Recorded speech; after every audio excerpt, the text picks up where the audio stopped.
통장 명의가 누구예요? 집 서류는 어디 있어요? 보험 수익자 확인하셨어요? 심장마비로 쓰러져 응급실에 실려간 그날. 겨우 정신을 차리고 눈을 떴을 때 병실 박복도에서 들려온 소리였습니다. 새 아내와 전처 소생 아들이 서로 목소리를 높이고 있었습니다. 저는 침대에 누운 채로 그 광경을 지켜봐야 했습니다. 제 지갑을 뒤지는 아내, 집 서류를 찾는 아들. 둘 다 제 가족이었습니다. 하지만 그 순간만큼은 완전히 남처럼 보였습니다. 여러분은 재혼 가정에 대해 어떤 생각을 가지고 계신가요? 사랑으로 다시 시작한 가족, 서로를 이해하고 존중하는 관계. 이상적으로 들리죠. 하지만 현실은 다릅니다. 특히 돈이 개입되는 순간 모든 게 달라집니다. 오늘은 재혼 후 행복했던 한 남성이 겪은 실제 이야기를 들려드리겠습니다. 사랑만으로는 지킬 수 없었던 가족 그리고 그가 배운 뼈아픈 교훈에 대해서요. 이 영상이 도움이 되셨다면 구독과 좋아요 버튼을 눌러주세요. 여러분의 작은 클릭 하나가 더 많은 분들에게 이 중요한 메시지를 전할 수 있는 힘이 됩니다. 그럼 이제 시작하겠습니다. 박정훈 씨 가명, 58세는 3년 전 재혼했습니다. 첫 번째 결혼은 25년 만에 이혼으로 끝났죠. 아내와의 성격 차이, 사업 실패로 인한 갈등. 결국 두 사람은 헤어졌고 당시 대학생이었던 아들 민준 가명 26세이는 아버지를 선택했습니다. 이혼 후 5년간 정훈 씨는 혼자 살았습니다.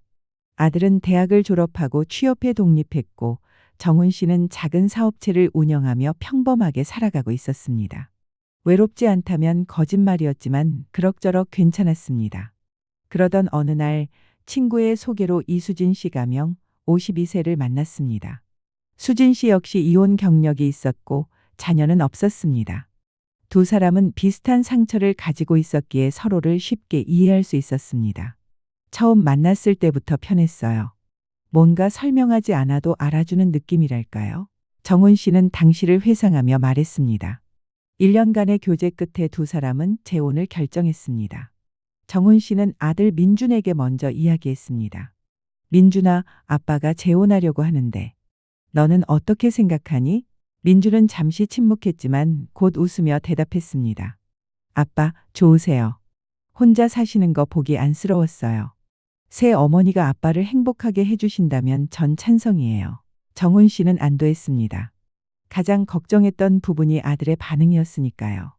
결혼식은 조촐하게 치렀습니다. 가족, 친구들만 초대한 작은 모임이었죠. 민주는 아버지의 재혼을 진심으로 축하해줬고 수진 씨에게도 정중하게 대했습니다. 형식적으로라도 어머니라고 부를게요. 민준이 수진 씨에게 말했습니다.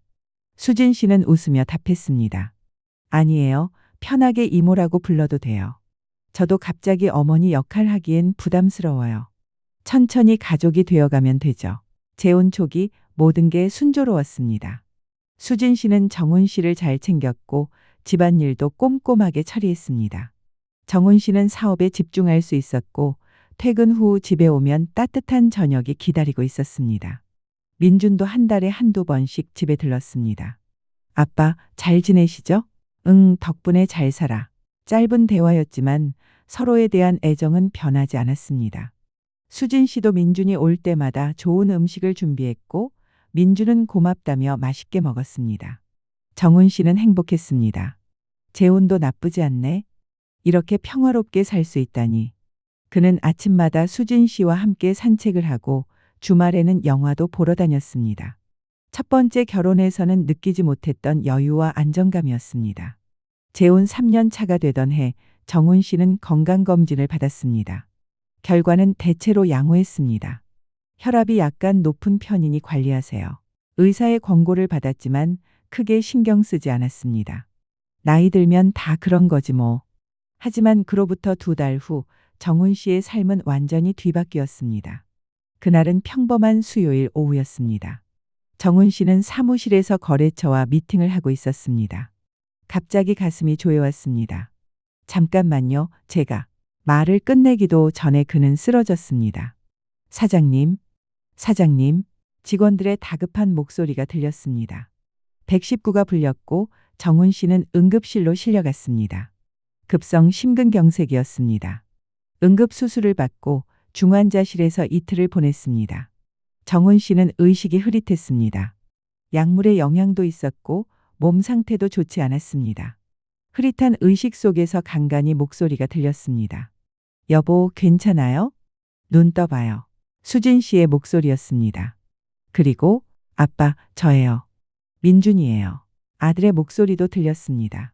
3일째 되던 날 정훈 씨는 일반 병실로 옮겨졌습니다. 의식도 많이 돌아왔습니다. 눈을 뜨니 수진 씨가 침대 옆에 앉아 있었습니다. 여보, 깨어났어요? 정말 다행이에요. 수진 씨의 눈에는 눈물이 고여 있었습니다. 물 좀. 정훈 씨가 말했습니다. 수진 씨는 얼른 물을 따라 입에 대줬습니다. 천천히 드세요. 의사 선생님이 곧 회진 오실 거예요. 그때 병실 박복도에서 목소리가 들렸습니다. 처음에는 작게 들렸지만 점점 커졌습니다. 이모, 아버지 통장이랑 카드는 어디 있어요? 민준의 목소리였습니다. 왜요? 그건 제가 관리하고 있는데. 수진 씨의 목소리가 경계하는 투였습니다. 병원비도 내야 하고 이것저것 확인할 게 있어서요. 혹시 비밀번호 아세요? 비밀번호는 저도 모르는데요. 그럼 집 서류는요? 부동산 명의 같은 거요. 그건 왜요? 아버지가 만약 위험한 상황이 되면 미리 확인해둬야 하잖아요. 정훈 씨는 침대에 누운 채로 그 대화를 들었습니다. 가슴이 답답했습니다. 심장 때문인지 아니면 들리는 대화 때문인지 알 수 없었습니다. 수진 씨가 복도로 나갔습니다. 정훈 씨는 문틈으로 두 사람의 모습을 볼 수 있었습니다. 민준은 진지한 표정이었고 수진 씨는 불안해 보였습니다. 민준 씨, 아버지는 아직 괜찮으세요? 너무 걱정하지 마세요. 이모는 아버지랑 결혼한 지 3년밖에 안 됐잖아요. 저는 아버지 아들이에요. 당연히 제가 챙겨야죠. 무슨 말씀을? 저도 아내예요. 당연히 챙기는 거죠. 그럼 보험은 확인하셨어요? 수익자가 누구로 돼 있는지요? 순간 수진 씨의 표정이 굳었습니다. 그건 저도 몰라요. 남편이 그런 얘기 안 했어요. 그럼 저라도 확인해야죠. 아버지 지갑 좀 주세요. 지금은 안 돼요. 남편이 깨어나면 직접 물어보세요. 이모, 왜 자꾸 막으세요? 뭔가 숨기는 거 있어요? 뭘 숨겨요? 저는 그냥. 두 사람의 목소리가 점점 커졌습니다. 정훈 씨는 참을 수 없었습니다. 그만해. 힘없는 목소리로 말했지만 복도까지는 들리지 않았습니다. 간호사가 달려왔습니다. 무슨 일이세요? 환자분께서 안정을 취하셔야 하는데 복도에서 큰 소리 내시면 안 돼요. 수진 씨와 민주는 그제야 입을 다물었습니다. 하지만 서로를 보는 눈빛은 차가웠습니다. 병실로 들어온 수진 씨는 억지로 웃으며 말했습니다. 여보, 괜찮아요? 민준이가 너무 걱정돼서 그래요. 이해해 주세요. 정훈 씨는 아무 말도 할 수 없었습니다. 말할 힘도 없었고 무슨 말을 해야 할지도 몰랐습니다. 그날 밤 정훈 씨는 잠을 이룰 수 없었습니다. 병실은 어두웠고 옆 침대에 환자 코 고는 소리만 들렸습니다. 정훈 씨는 천장을 바라보며 생각했습니다. 내가 쓰러지니까 돈 이야기부터 하는구나. 통장, 집, 보험. 내가 죽으면 누가 뭘 가져가는지부터 계산하는 거야. 슬펐습니다. 아들도 아내도 모두 자신을 사랑한다고 믿었는데 정작 위기의 순간에 보인 건 재산에 대한 걱정이었습니다. 나는 그들에게 뭐였을까? 일주일 후 정훈 씨는 퇴원했습니다. 의사는 당분간 무리하지 말고 집에서 쉬라고 권했습니다. 스트레스가 가장 안 좋습니다. 편안하게 지내세요. 하지만 정훈 씨의 마음은 편하지 않았습니다. 집으로 돌아온 후에도 수진 씨와 민준 사이의 냉기는 계속됐습니다. 민준은 자주 전화를 했습니다. 아빠, 괜찮으세요? 제가 주말에 갈게요. 주말마다 민준이 집에 왔고 수진 씨는 어색하게 식사를 대접했습니다. 식탁은 조용했습니다. 예전처럼 편한 대화는 사라졌습니다. 어느 날 민준이 조심스럽게 물었습니다. 아빠, 혹시 유언장 같은 거 작성하셨어요? 정훈 씨는 놀라 아들을 쳐다봤습니다. 유언장? 갑자기 왜? 아니, 건강도 안 좋으시고. 만약을 대비해서요. 요즘은 다들 미리 준비한다고 하더라고요. 수진 씨가 끼어들었습니다. 민준 씨, 아버지가 이제 괜찮아지셨는데 그런 얘기는 좀. 이모, 이건 현실적인 문제예요. 준비 안 하면 나중에 더 복잡해져요. 정훈 씨는 두 사람을 말없이 지켜봤습니다. 그리고 깨달았습니다. 이 상태로는 안 되겠구나. 내가 정리하지 않으면 이 둘은 계속 싸울 거야. 다음 날 정훈 씨는 혼자 법무사 사무실을 찾았습니다. 유언장을 작성하고 싶습니다. 법무사는 차분하게 설명했습니다. 재산 목록부터 정리하셔야 합니다. 부동산, 예금, 보험, 주식 등 모든 자산을 리스트업하세요. 정훈 씨는 집으로 돌아와 서류를 정리하기 시작했습니다.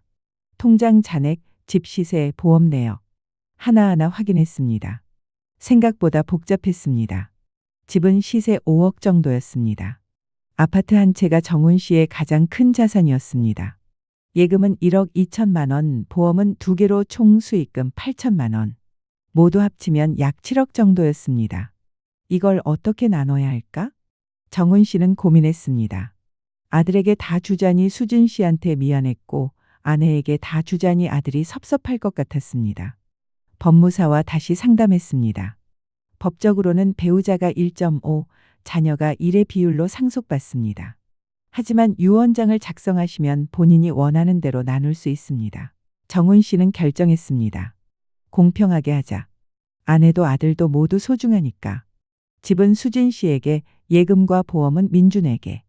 대략 비슷한 금액으로 나눴습니다. 유언장을 작성하고 공증을 받았습니다.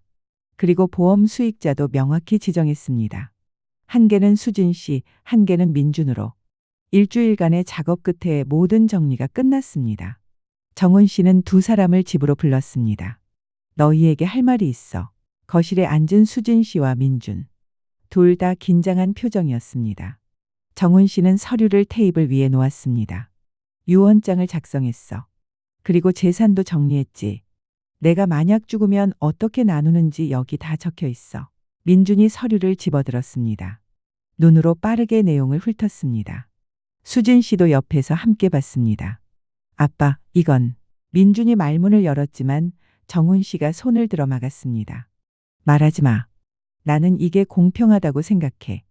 너희 둘 다 내게 소중하니까. 이제 서로 싸우지 마. 내가 정리했으니까 의심할 필요도 없어. 수진 씨의 눈에 눈물이 고였습니다. 여보, 미안해요. 제가 너무 예민했어요. 민준도 고개를 숙였습니다. 아빠, 죄송해요. 제가 조급했어요. 정훈 씨는 두 사람의 손을 잡았습니다. 이제 됐어. 우리 다시 예전처럼 지내자. 그날 저녁은 오랜만에 화기애애했습니다. 수진 씨가 정성껏 준비한 저녁, 민준이 가져온 과일. 세 사람은 함께 식사하며 웃었습니다. 정훈 씨는 안도했습니다. 이제 괜찮겠지. 정리도 했고 둘도 이해했으니까. 하지만 그의 안도는 오래가지 못했습니다.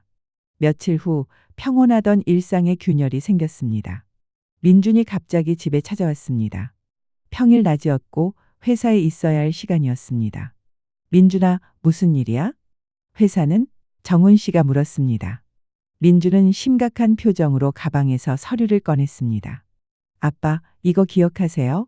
서류를 펼쳤습니다. 부동산 명의 이전 위임장이었습니다. 그리고 맨 아래에는 정훈 씨의 도장이 찍혀 있었습니다. 정훈 씨는 당황했습니다. 이게 뭐야? 내가 언제? 이번 전날이에요. 아버지가 직접 서명하시고 도장 찍으셨잖아요. 무슨 소리야? 나는 그런 기억이 전혀 없는데. 수진 씨도 다가와 서류를 봤습니다. 이게 대체 뭐예요? 민준 씨, 설명 좀 해주세요. 민준이 차분하게 말했습니다. 아버지가 아파트를 제 명의로 이전하겠다고 하셨어요. 만약을 대비해서요. 그래서 위임장을 준비했고 아버지가 서명하셨어요.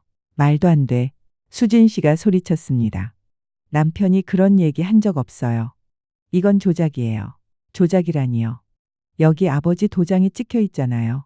정훈 씨는 혼란스러웠습니다. 정말로 기억이 나지 않았습니다.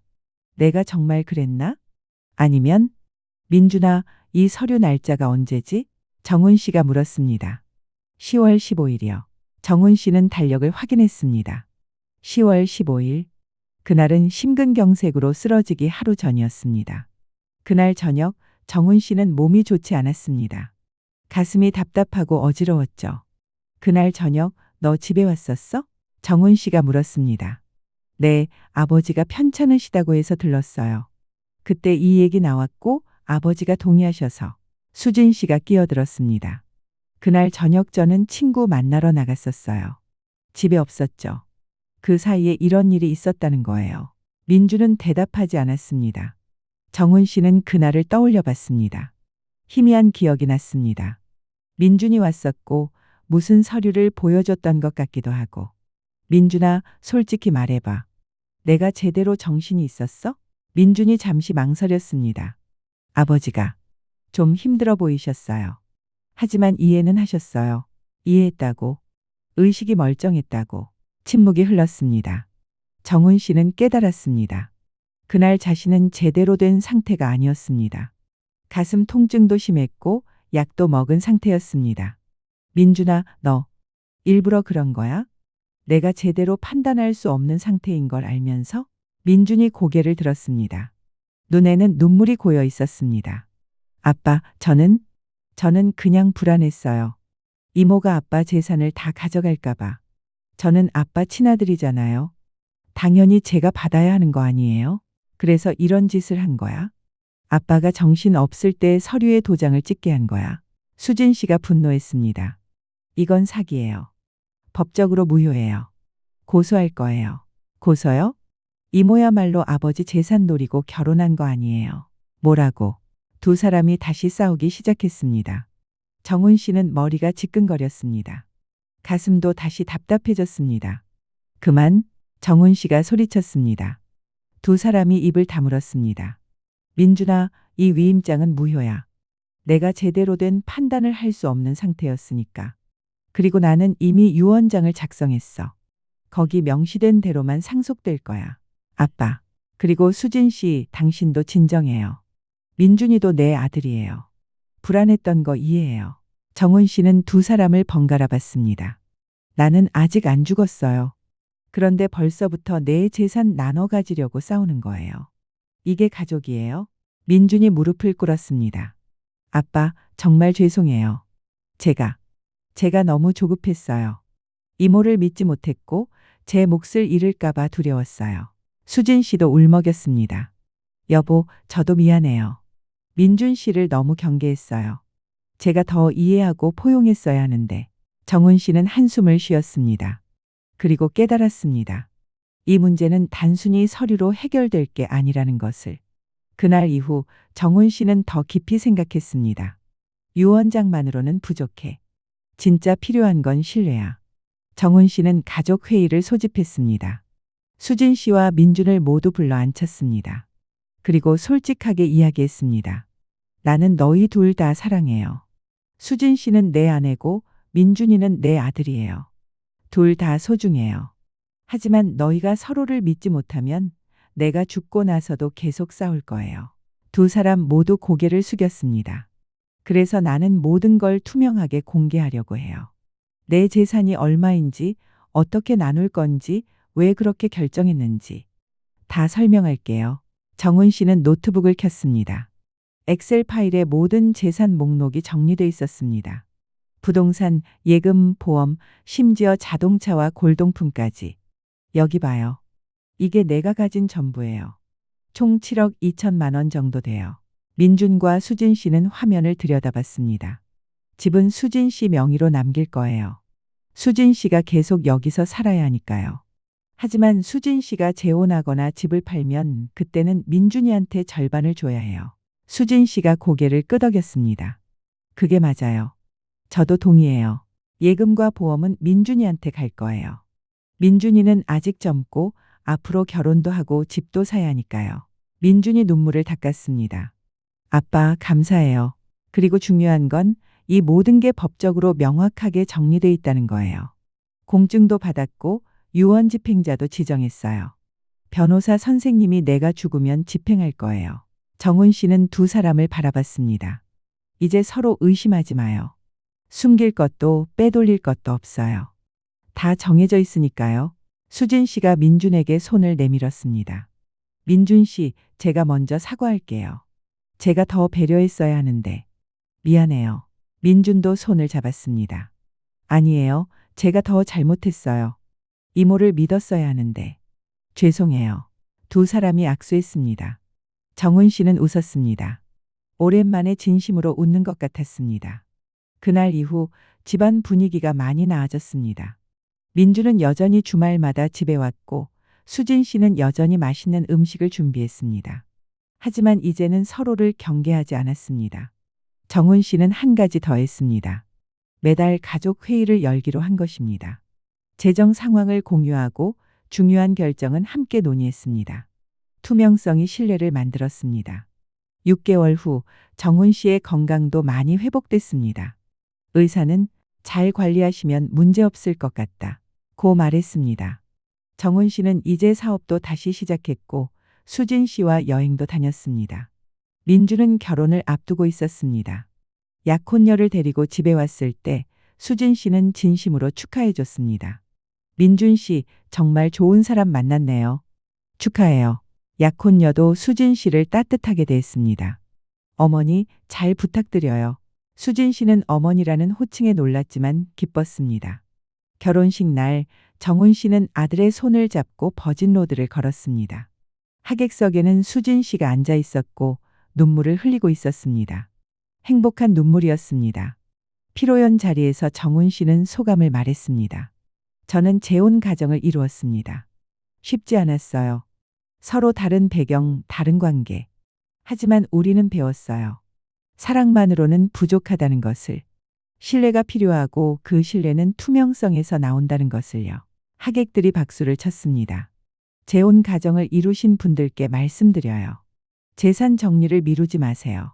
살아있을 때 명확하게 하세요. 그게 진짜 사랑이고 진짜 책임입니다. 지금 정훈 씨네 가족은 행복합니다. 완벽하지는 않지만 서로를 존중하고 신뢰합니다. 그리고 그 신뢰의 기반에는 정리가 있습니다. 여러분, 이 이야기를 들으시면서 무엇을 느끼셨나요? 재혼 가정은 점점 늘어나고 있습니다. 통계에 따르면 한국의 재혼율은 전체 혼인의 약 20%를 넘습니다. 5쌍 중 1쌍은 재혼인 거죠. 그리고 그 재혼 가정의 많은 수가 재산 문제로 갈등을 겪습니다. 왜 그럴까요? 사랑이 부족해서일까요? 아닙니다. 정리가 부족해서입니다. 재혼 가정은 일반 가정보다 더 복잡합니다. 전처자녀, 세배우자, 때로는 세배우자의 자녀까지. 관계가 얽혀 있습니다. 그리고 재산도 마찬가지입니다. 누구에게 얼마를 왜 주는지 명확하지 않으면 반드시 분쟁이 일어납니다. 정훈 씨의 이야기는 우리에게 중요한 교훈을 줍니다. 첫째, 생전에 정리하세요. 유언장, 재산 분할 계획, 보험 수익자 지정. 이 모든 걸 살아있을 때 명확하게 해야 합니다. 죽고 나서는 아무것도 할 수 없습니다. 둘째, 투명하게 공개하세요. 숨기면 의심받습니다. 가족들에게 솔직하게 얘기하세요. 내 재산은 이만큼이고 이렇게 나눌 거야. 이게 신뢰를 만듭니다. 셋째, 법적으로 확실하게 하세요. 말로만 하면 소용없습니다. 공증, 유언장, 법적 서류. 이런 게 있어야 나중에 분쟁을 막을 수 있습니다. 넷째, 대화하세요. 정기적으로 가족 회의를 하고 서로의 생각을 나누세요. 오해는 대화 부족에서 옵니다. 재혼 가정뿐만 아니라 모든 가정에 해당되는 이야기입니다. 부모님이 계신 분들, 여러분은 부모님의 재산 정리 상태를 알고 계신가요? 형제 자매들과 이야기해 본 적 있나요? 많은 분들이 이런 대화를 꺼립니다. 돈 이야기하면 속물 같아서, 부모님 돌아가시기도 전에 상속 얘기하는 게 불효 같아서. 하지만 정말 불효는 무엇일까요? 부모님이 돌아가신 후 형제끼리 법정 싸움하는 게 불효 아닐까요? 부모님이 평생 모은 재산 때문에 가족이 원수되는 게 불효 아닐까요? 진짜 효도는 부모님이 살아계실 때 솔직하게 대화하는 겁니다. 아버지, 어머니, 재산은 어떻게 정리하실 생각이세요? 유언장 작성하셨어요? 우리 형제들이 나중에 싸우지 않게 도와주세요. 이런 대화가 불편할 수 있습니다. 하지만 필요합니다. 사랑하기 때문에 해야 하는 대화입니다. 정훈 씨는 이제 편안합니다. 모든 게 정리돼 있으니까요. 언제 죽어도 가족들이 싸우지 않을 거라는 확신이 있으니까요. 이게 진짜 평안입니다. 여러분도 오늘부터 시작하세요. 재혼 가정이든 일반 가정이든 재산 정리는 필수입니다. 미루지 마세요. 내일이 아니라 오늘, 지금 바로 시작하세요. 사랑하는 사람들에게 짐을 남기지 마세요. 명확한 정리와 투명한 계획을 남기세요. 그게 진짜 사랑입니다. 그게 진짜 책임입니다. 재혼 가정은 사랑만으로는 안 됩니다. 정리가 가족을 지킵니다. 이 영상이 여러분께 도움이 되었기를 바랍니다. 주변에 재혼하신 분들 혹은 재산 정리를 고민하시는 분들이 계시다면 이 영상을 공유해 주세요. 구독과 좋아요, 알림 설정도 잊지 마세요. 여러분의 관심이 더 많은 분들에게 이 중요한 메시지를 전할 수 있는 힘이 됩니다. 댓글로 여러분의 생각도 나눠주세요. 재혼 가정의 재산 정리 어떻게 하는 게 가장 좋다고 생각하시나요? 다음에도 의미 있는 이야기로 찾아뵙겠습니다. 감사합니다.